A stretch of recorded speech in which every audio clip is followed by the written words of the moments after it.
Robimy dzisiaj mini serniczki z karmelizowanymi jabłkami i odrobiną bitej śmietany. Mięciutkie, lekkie i pyszne.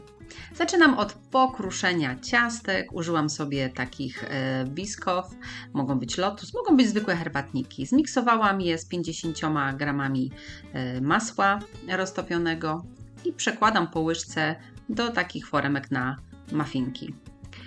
Teraz ser, mam 750 g sera, dodałam 150 g cukru pudru, 2 jajka i 1 budyń waniliowy bez cukru. Miksuję wszystko na gładko i przelewam na moje ciastka. Wyszło mi 16 takich foremek na babeczki. Mam takie sztywne, więc mi się nie rozleją. Możecie również użyć formy do pieczenia muffinek i wyłożyć tylko zwykłymi papilotkami. Serniczki pieczemy w 180 stopniach około 30-35 minut. W międzyczasie przygotowuję sobie 3-4 jabłka, 4 takie większe mam. Obieram kroję w kostkę, na patelni rozpuszczam masło i brązowy cukier. Wszystkie proporcje wypisałam Wam w opisie tej rolki.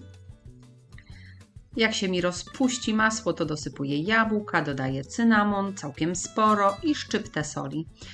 I na małym ogniu duszę jabłka około 10-15 minut, aż mi zmiękną. Najpierw trochę puszczą soku, a później sos się zagęści i zrobi taki bardziej karmelowy.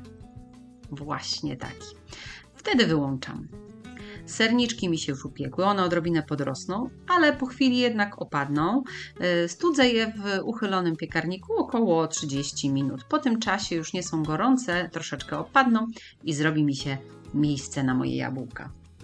Przekładam sobie je na deskę i wykładam na wierzch jabłka.